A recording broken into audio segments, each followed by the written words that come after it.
Hello, Redux fans. It is Napalm Dawn here again on G4G. Throughout the week, I have been doing some videos on setup teams that you can do within Season 1 of Marvel Avengers Alliance Redux when Beta 6 drops. Now, the two teams that I've covered this week have been Bleeders and a Burn Kit. So basically that are, in those videos, I did heroes and gear that work together for burning and burning exploiting, and then bleeders and some form of bleed exploitation. And we cover things like ravaged and shred and stuff like that. But specifically, we are isolating ourselves to the heroes and gear that you would be working with within Season 1. And that is coverage of PvP gear that lines up with Season 1 and Spec Ops gear that lines up with Season 1. So when Beta 6 drops, you're going to have PvP 1 through 9. You'll have Spec Ops 1 through 11. And you will have all of Season 1, which is chapters 1 through 12. Now, a major part of the reason why I do these videos is because Season 1's content is kind of a little bland, a little vanilla because it was the early period of the game. When you get into the Spec Ops, you do start getting some really good gear. But when you look out over the landscape of Season 1, there are some shining diamonds in the rough for gear, like the custom possessed pistol, the custom goblin glider, of course, things like the Magneto shield, the power of 4, the custom only for killing, which has been doing a phenomenal amount of damage. But they're kind of dispersed among the first season. When you get into Season 2, of course, there's a lot of good stuff in there as the game had progressed. So I do these videos to try and help people sort out some teams that have gear and heroes that all have synergy. So we did the bleeders, we did the burners. Today it's going to be a combination video of pressure points and Paragon exploitation, along with opportunist and exploit opportunity. I always found it a little weird that in the first kit it's pressure points and then called Paragon exploiter, and then the other one it's opportunist and exploit opportunity. That second group, like the names line up and everything, whereas it's exploit, Paragon exploit and pressure points. I guess pressure point exploitation or pressure exploit, it doesn't sound right. It doesn't roll off the tongue like opportunist and exploit opportunity.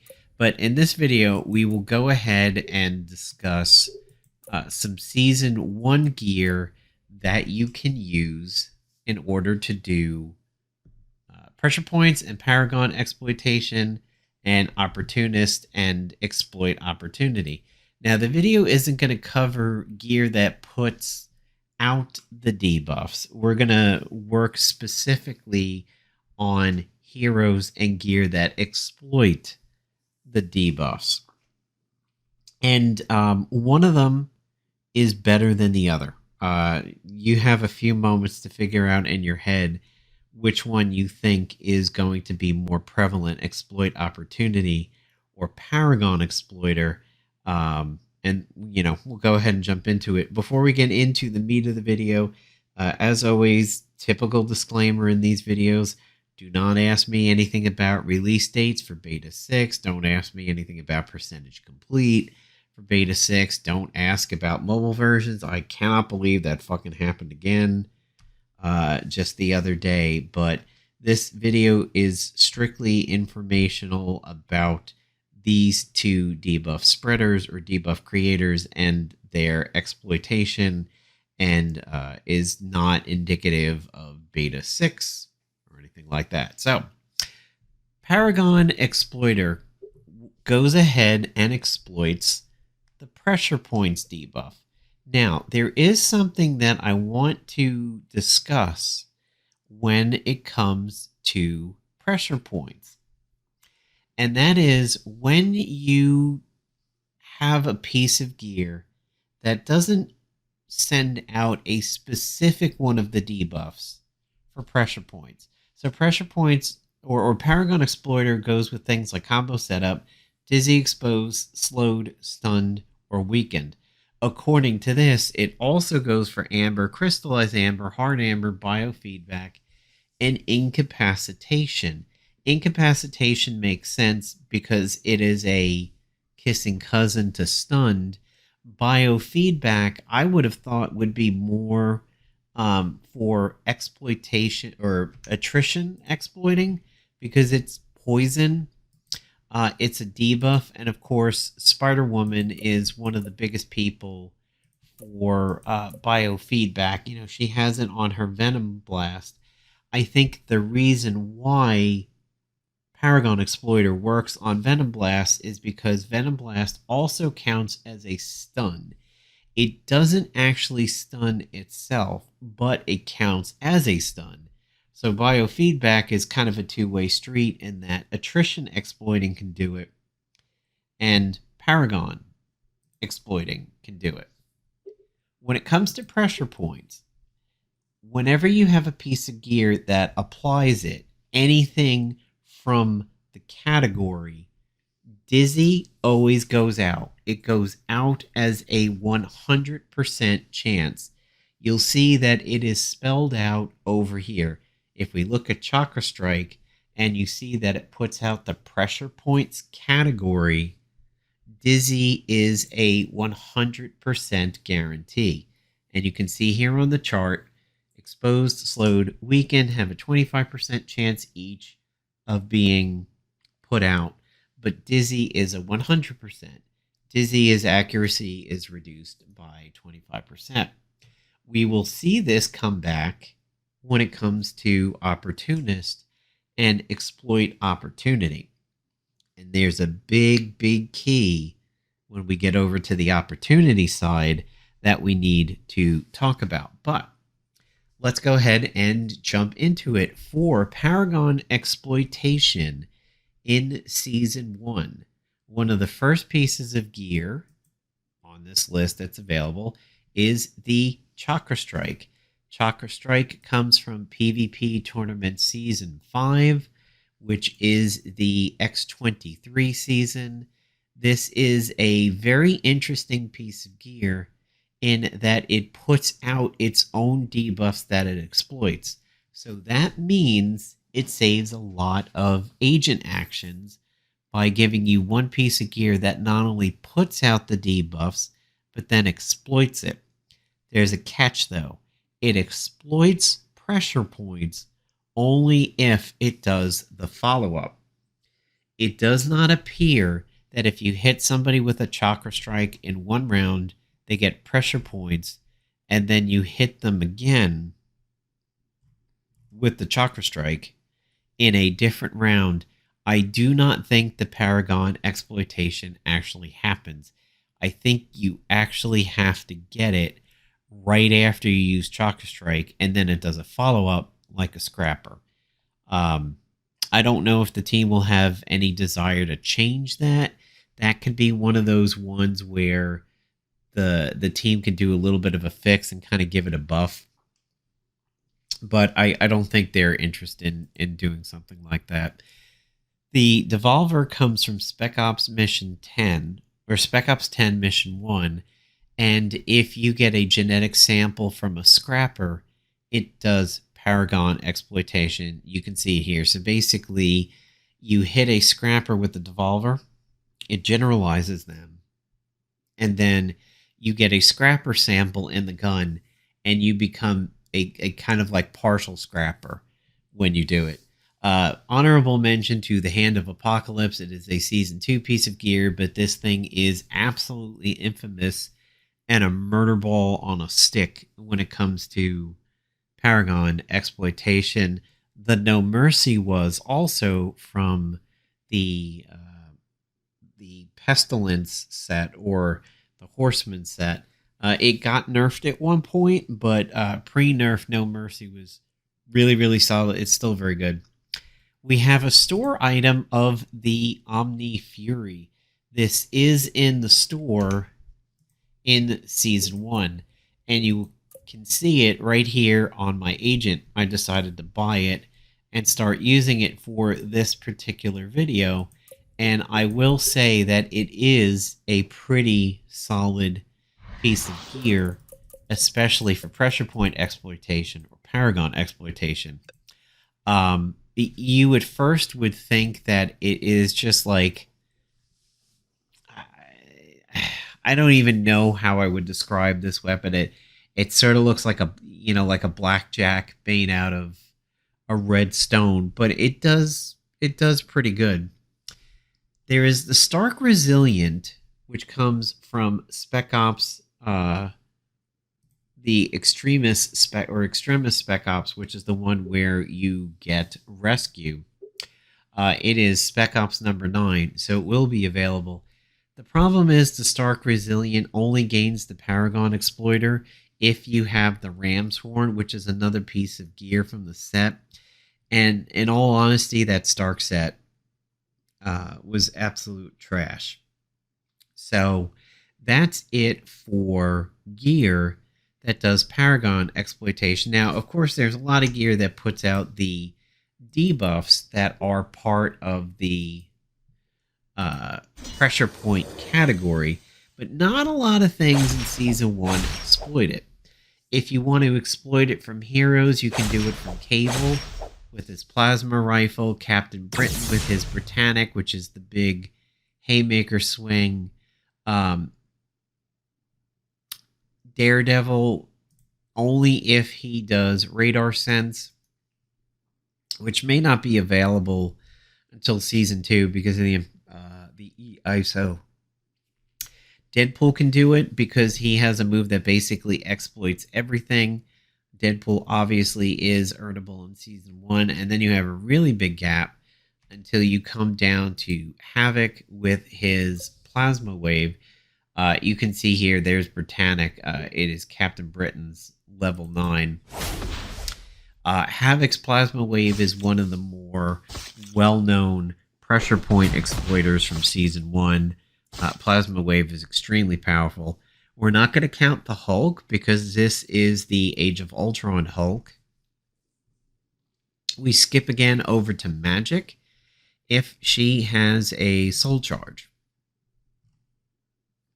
So with at least one soul charge, you can go ahead and get her to do Paragon exploitation with the Soul Flare. If she has full charge, then she will also exploit attrition. So that kind of goes to show you that biofeedback would work well with Magik, as she can exploit both sides of the biofeedback. Going back to the characters, we have another big gap until a minor gap until Mockingbird, who can do it off of Mocking Blow, Punisher on the Battle Van, and then you actually don't get much again until Thundra, and she is the last one in Season 1 who could do it. X-23, it is listed for made for walking, but it is only in the Horsemen of War kit. As you can see down here, there's Paragon Exploiter, but when you look at her as standard, she doesn't have it. So that means that even though X-23 is earnable in Season 1, you're not going to be able to exploit pressure points on her. Here's the omni-fury. I have used the Neuro Purge to set up pressure points on the enemy team. You will not get this in Beta 6 because this is a Season 2 gadget. However, omni-fury is available in the store, so I'm going to hit one of the Sentinels with this. And there you go. I mean, you can see that's really, really solid damage. That did 1,600 damage over there. Overlooked piece of gear, to be honest. I never thought I would find a use for the omni-fury, but if you are running a pressure points build, it's right there in the store, and it does do a pretty solid job. Now, you may have said, wait a minute, Napalm, I thought I saw Um, I thought I saw a Rhodey in there. War Machine. You did, but it is the later uniform that will not be available in Beta 6. It is the one that came out after Pepsi Can uniform. Came out later in the game.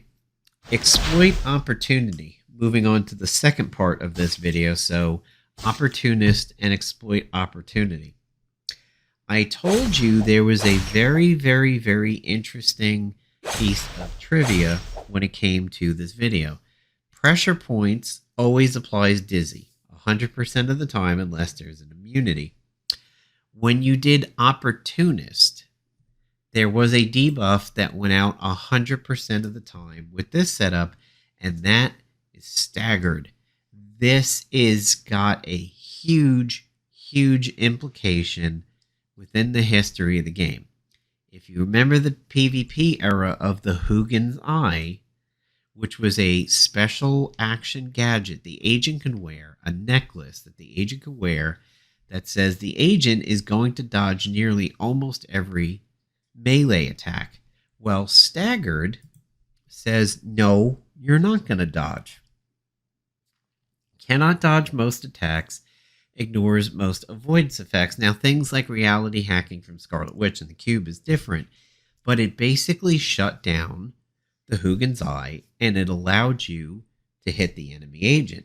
When the enemy agent was running a scutcheon, which would drain, and the Hugins Eye, that was a killer combination, because even though you whiffed, you were still doing a melee attack, you would cause the drain, but you were doing no damage, so the agent could eventually outpace you because of that. Well, Staggered, as you could see here, like Dizzy, is a 100% application for anything that applies Opportunist. This was big because if you had an Opportunist weapon, you could shut down the Hugins Eye. Now, the Ex-Oblivion was one of the things that people did it with. What is not listed here is the X-Play gadget, which is something that I had. Excuse me, is something that I had because I was part of the beta version of the game. And here it is, the X-Play Exploiter. It didn't do Opportunist, but it did Staggered. The problem was it was a 4-round cooldown, which is not really good whatsoever. So if you were to apply Staggered, and then they used the Cube and used Light Fantastic and got rid of their buffs, or their debuffs and everything, you were kind of in trouble because then you couldn't apply it again for 4 rounds. And PvP usually doesn't go 4 rounds like that. So the X-Play Exploiter wasn't that good. But here is the gear that specifically does Opportunist. And we will look at the exploit opportunity in just a moment. In Season 1, the Manvatara is available. The Master Sword has been in the store. And you can see here the dates fit pretty well within Season 1. To me, if you're doing an Opportunist build or an exploit opportunity build, you really, really do want the Master Sword. The reason being is it's not the best damage in the world. Using it to actually put out the Opportunist debuffs isn't that great because it is a little on the weak side. However, it has a chance of getting a follow-up or a counterattack on anybody that has Opportunist debuffs. So it's a free attack that doesn't consume stamina and doesn't consume your turn. It's sort of like the random nature of the Cosmic Cardinal or the Bishop or the Devourer for bleed teams and everything. The Master Sword, if you want to do an Opportunist build, to me is one of the anchor pieces of gear. For Paragon Exploiter, I don't really have an anchor gear there, but I would say in Season 2, the Neural Purge is an anchor gear. Doesn't really fit for this video. It won't be in Beta 6. However, the Chakra Strike is probably the anchor gear for Beta 6 when it comes to Paragon exploitation. For exploit opportunity, it is the Master Sword is a near must have for it because it goes off so often and sometimes it AoEs. I don't know if that's a Redux bug or a bug with the gear and it existed in the Playdom era. But yeah, the Master Sword is a big piece of gear for that. And in all honesty, the only other piece of gear that exploits opportunity in Season 1 is the Titanium RPG, which comes from the Rescue Spec Ops. As you can see here, the Extremis Spec Ops. This is the only weapon in Season 1 that isn't the Master Sword. And the Master Sword doesn't exploit opportunity. It just adds an extra attack, which can apply an opportunistic debuff. So that means you can get a lot of free attacks with the Master Sword. But the actual dedicated weapon in Season 1 to exploit opportunity is the Titanium RPG launcher. Not to be confused with the Winter Soldier one. This one is based off of Titanium Man. It's in the Rescue Spec Ops. It exploits opportunity. It staggers, which in and of itself is actually an opportunistic debuff. So it can exploit itself. And it has a pretty good damage range. That's really it. Believe it or not, that's it for exploiting opportunity when it comes to gear in Season 1. All of these that you see here, even though that looks like the Baltag's Blaster, it's actually the Temporal Blaster. All of this is Season 2. In terms of Opportunist, I said I wasn't going to talk about it, but I can briefly. One of the only things in Season 1 that actually puts it out for the agent is the Manvatara from the Kang Spec Ops. It's the Pym Spec Ops, but it's the one where you're getting a lot of Kang-related gear. All of the rest, the flashy gun, the silly gun, the subtle gun, all of that stuff is Season 2. Manvatara was one of the best things to use in PvP when the Hugin's Eye was out. Keep this in mind for when that meta happens in Redux. It's temporal, so it gets around avoidance and protect. It hits all enemies. It has no cooldown. The damage is trash, but it has a 100% chance to put out staggered, provided they don't have reality hacking or stuff like that. It can be used every round. Shouldn't usually get protected against unless maybe there is a Heimdall who can see stealthy, but it's not really stealth. It is the best weapon to deal with the Hugin's Eye, period. The Master Sword is helpful in any opportunistic kit, but you won't get that in the beginning. In terms of heroes in Season 1 that exploit opportunity, you have to come all the way down to She-Hulk with her rebuttal passive, and then not even Spider-Man, because you need to have the ISO in order to do it. So really trying to do a opportunistic team or an opportunity team in Season 1, it's not really going to work. Actually, no, I'm sorry, that was opportunist. The people who exploit it in Season 1 still doesn't really get much better. You get Deadpool with his exploitation move, happy to see you. Pym with his big foot stomp. Then we skip all the way down to Wasp with fist bump. Wasp and Pym were the king and queen of opportunistic and opportunity, or exploit opportunity and opportunist in Season 1. Nobody really compared to those two, and they were generally paired together because they could put out the buffs. Pym could drop the foot and exploit it. Wasp could do her fist bump to exploit it.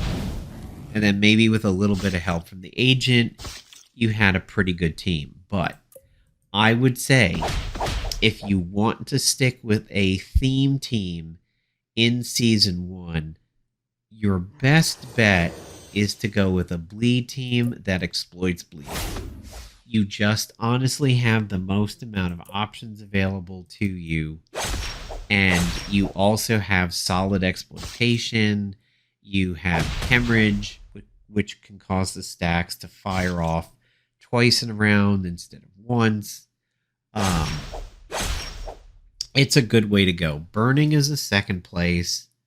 Out of the content in the videos, pressure points would be third, and exploit opportunity would definitely be a distant last.